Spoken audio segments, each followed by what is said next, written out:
So as you know, there have been protesters that have been going to these rallies, these midterm rallies that have been hosted by Joe Biden, Obama, Bernie Sanders. They're pulling out all the stops, right? And part of this, or some of the protesters are a part of Diane Sayre's group, right? The LaRouche group, and some of them are not, right? So recently, they decided to confront Joe Biden. You got to see this. This is epic. Obviously, a lot of these protests are in reference to the U.S. sending more money to Ukraine, getting us closer towards a nuclear conflict, which is what I would hope the majority of us do not want. So I feel they have every right to call out these politicians when they have the opportunity to do so. So first up is the Joe Biden call out video. Let's see how Joe handles this. President Biden, Pope Francis has opened up the Vatican for peace talks. Will you negotiate, sir? Nuclear war must never be fought and cannot be won. Will you negotiate?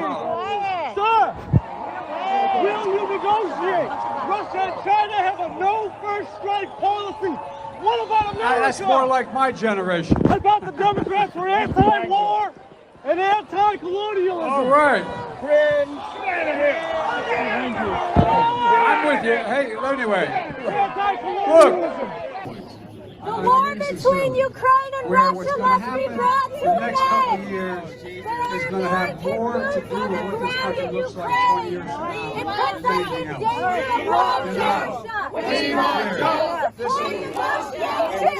Well, let Joe talk, okay? What was I talking about?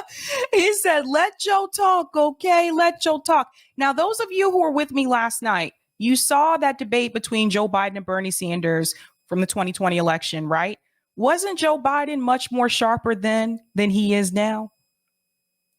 Just keep that in mind. I like to point that out to people. We need peace, not war. Look, Peace, this election not isn't a referendum, war. it's a choice. We It's a need choice between two fundamentally different visions of America. No war. So he says this election is a choice between two fundamentally different divisions in America. But they are calling out war. These protesters are calling out the conflict with Russia and Ukraine. And when it comes to war, there really isn't that much of a division between both of those parties because they're both pro-war. Now, there may be different wars that they agree to, but at the end of the day, both parties support it because war is profitable. So Joe Biden's statement here doesn't ring true, and it also has nothing to do with what they are protesting about. I've said from the beginning.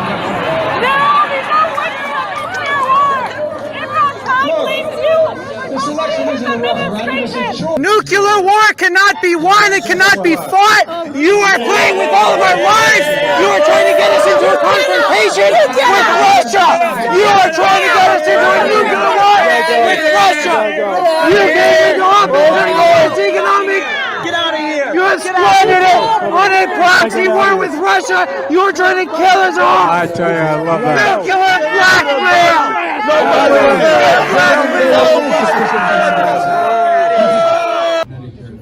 Mr. President, will you please reaffirm the statement that Big nuclear Pharma. war cannot be Big won Pharma and almost must not always be stops fought? us. We But are not praying this for the year. lives of American This year, children. Big Pharma We lost do and the not American need to people win won. this war in Ukraine.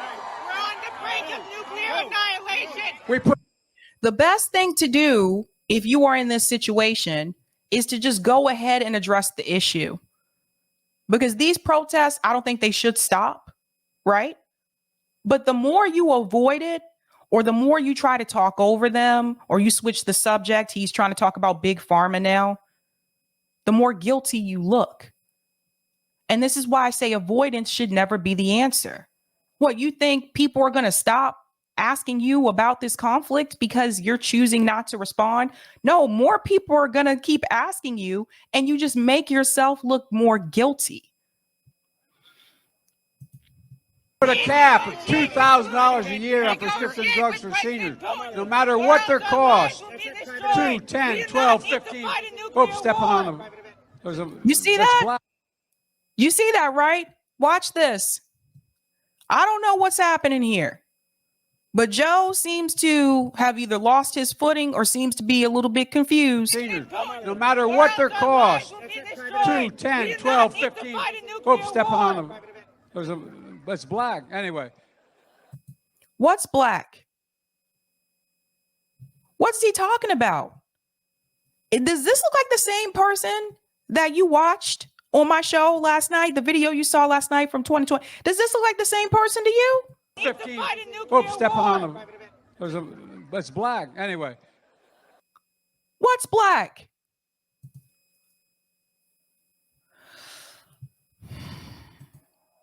And yet the Democratic Party continues to run cover for Joe Biden and try to pretend like he's not in cognitive decline. It's very clear. This is not the first time we've seen him have these kind of hiccups, right? There was a time when Joe Biden tried to shake someone's hand who wasn't there. There was a time when Joe Biden recently was trying to walk off the stage when he was supposed to be at the podium and Kamala Harris had to come and bring him back. This is the person who's president of this country, and this is a problem. This is definitely a problem. But shout out to those protesters because, like I said, they're doing the damn thing. Now, this was posted by Daniel Burke. So he's a part of, whoop, that was weird. He's a part of the LaRouche movement as well. But it wasn't just Joe Biden that has been confronted. You know, this was one hell of a week because also Kamala Harris was confronted again. Different event. Now, this event took place in UCLA, still a part of this come out and vote for the midterms tour that a lot of these politicians are doing. And this gentleman actually called in last night to my call-in show right after he left this event telling me, listen to what just happened to me at this event. And it was a scary moment for him, he said. Like he was literally walking and talking on the phone, calling into my call-in show, telling what happened. He had just left that event. So pay attention to this video here. Again, same situation. People still concerned about them leading us more toward or closer towards a nuclear war. And Kamala Harris doesn't really want to answer this question either. Again, they just make themselves look worse. So check out this confrontation here. Vice President Kamala Harris! We got a day and a half to see it through. We got a day and a half to see. Eric, can we use a volume booster on this one? Thank you. Thank you. Vice President Kamala Harris! We got a day and a half to see it through. We got a day and a half to see it through. Vice President Kamala Harris! We got a day and a half to see it through. We got a day and a half to see it through. So let's look at where we are now, because here we are, all of us together.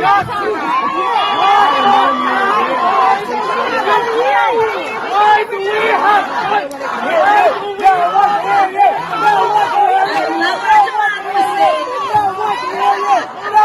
I love our democracy. You see this? You see this person right here saying no one can hear you? You see the problem with the mob mentality? See, one of the things that this gentleman told me last night when he called in is that they actually have people out in the crowd in plain clothes that are actually there to shut people up. This is what he told me last night. That they're already like threatening people. If you say something, we got you.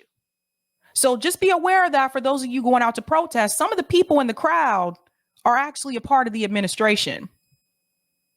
Keep that in mind. Just wearing plain clothes. You know, like when we were in undergrad and there were like all those different frat parties and stuff like that. And there used to be the ALE officers. And for those who don't know what that means, that's alcohol law enforcement officers. And they would come to like frat parties and stuff and they would wear plain clothes. But it was very obvious that they were not in college. They were not undergrads. They would not dress the way that college students were dressed. They really stood out even though they thought they were trying to blend in. It's like that. So just keep that in mind.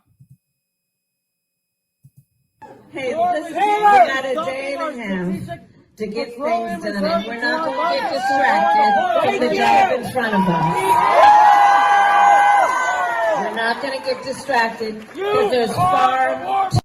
So Kamala Harris is saying that she's not going to get distracted. I'm sorry, but last time I checked, a nuclear war is not a distraction. That's not a distraction. Listen, you guys voted this way.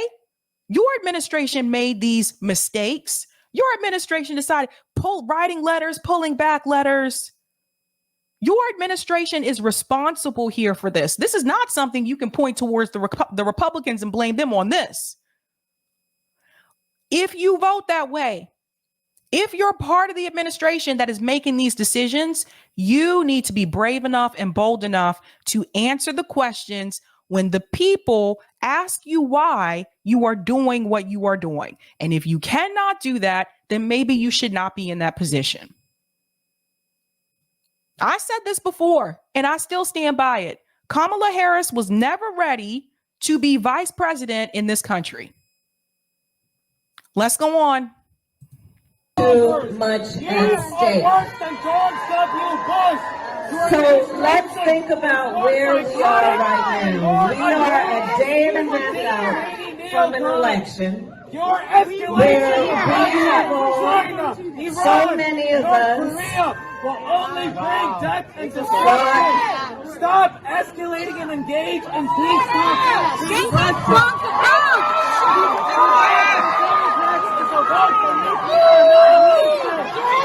You see how brainwashed, you see how brainwashed the American people are? You see the mob mentality? Like I told you before, some of these people in this crowd probably didn't even go out and vote today. Let's just be real. Some of the people in this crowd probably didn't even go out and vote for the Democratic Party today. Some of those people are just there so that they can take pictures or they can get on TikTok and show people, look, I got to meet Kamala Harris. Don't believe me? 10,000 people came out to see Bernie Sanders for his rally here in Boston for his 2020 campaign. Guess what? All of them didn't come out and vote for Bernie. All of them didn't come out and vote at all. So that it just, this is the cult of personality. They just want to be there and say, oh, I got to see Kamala Harris. That's what this is about. So because Kamala Harris has the title that she has, they are willing to ignore this gentleman when he's actually saying the truth. And they're willing to listen to the politician puppet up here who is steadily gaslighting and continually to mislead the American people. If the roles were reversed, make no mistake, if Kamala Harris did not have the title that she has, and she was the one in the crowd yelling these truths here, and the gentleman in the crowd was the one on the stage and had the vice president title, you would see the same thing. They would be booing her, and they would be wanting to hear him and cheering on him. This is why you cannot make politicians celebrities. And that is exactly what has happened. As soon as Kamala Harris became vice president of the United States, there are all these magazine covers, first Black Asian woman, this. She did it for all women. Oh, great. It's great to see a woman in that position. They put them up on such this high pedestal. And it makes a lot of people in this country feel that those people can do no wrong. Even if they may question some of the decisions that they do make, because they've been put on this pedestal as a celebrity instead of someone who's supposed to serve the people that challenge that individual, those people are going to be looked down upon. Instead of the politician in office that is actually implementing legislation that is hurting you. That's the cult of celebrity. Keep on! Yeah, keep on! Let's talk about Canada and what we're here to do. So we have an election in a day and a half. How many people voted in 2020? Okay, so now we are. So that was Kamala Harris's confrontation. And that's not the first one. She had another one a couple of days ago when she was here in Boston. Now she is there in LA to get people to come out for Karen Bass. And that is another race that is particularly close as well. So we'll see how that goes as well tonight. But then there was also Bill Clinton. Now, Bill Clinton was confronted about a different issue. Watch this. Watch this. Bill was not expecting this shit. Watch. Any comments on the alleged allegation of your connection with Jeffrey Epstein? So what he asked him was, can you comment on your relationship with Jeffrey Epstein? Now, pay attention to this guy who's next to him. Watch this. Any comments on the alleged allegation of your connection with Jeffrey Epstein? Did you see that? So this guy, he peeks his head in here. I'm assuming he's a part of his Bill Clinton's team. He peeks his head in and his ear in, and he says, no. He says to Bill Clinton, basically telling Bill Clinton to tell the gentleman no.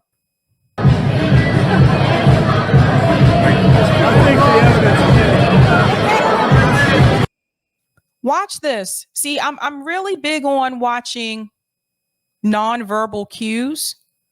So let's pay attention to the body language here. Any comments on the alleged allegation of your connection with Jeffrey Epstein? You see that? You see that smirk? What does that say to you? Why is he smiling? Whether you're guilty or not in relationship to Jeffrey Epstein, why would you smile at that? I don't know. To me, that looks a little sick. Right? Right? Okay. Goes on.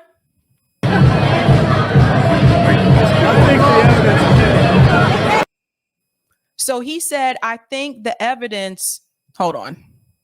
I'll show you here. Let me let it finish and I'll show you.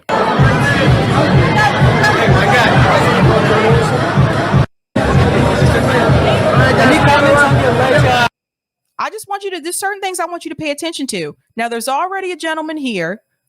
Watch this guy swoop in. Watch him. Allegation of your connection. See? He pushed this guy out the way so he can swoop in. You see this? You see the protection? See that, right? Again. Jeffrey Epstein? That right there, that says a lot to me. And what he said after this, I'm just going to come out here so you can see it because the volumes are a little bit low on that. And this was from Juan. I confronted Bill Clinton at the rally he held. By the way, this rally was with Henry Cuellar. That's right. The politician who is who's anti-choice. Okay. He was the one that ran against Jessica Cisneros. No, right? Yeah. And Jim Clyburn and Nancy Pelosi went down to Texas to help Henry Cuellar get elected, not Jessica Cisneros. This is why I say all this talk about we got to protect a woman's right to choose is bullshit. If they really cared about that, why would you be going against the Democrat candidate who was pro-choice? Why? Because Henry Cuellar is corporate, very corporate, and they like that. So they have to keep him. So Juan goes on to say, I confronted Bill Clinton at the rally he held with Representative Cuellar in Laredo about his alleged connections to child sex trafficker Jeffrey Epstein. So what he said at the end here is, I think the answer is clear. That's what he said. So if we go back in here, this part here where he responds, watch this.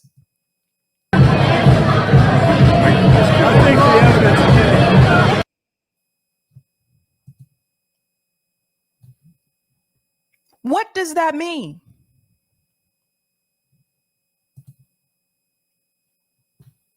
That's a little strange to me. That's a little strange to me. Little strange. But shout out to those protesters. I told you before, I have a lot of hope for the youth. I think they're doing the damn thing. You guys are like freaking awesome. I'm gonna go to some of the comments here. JB, my comrades here. Our assumptions are correct. Delthea, both Clinton and Obama are so used to being cheered and loved unconditionally that when they get an unfriendly question or statement, they literally don't know how to act. That's right. They're not used to that. Synthetics. It's because Bill Clinton thinks his elitism should give him immunity from having to answer for anything. Well said.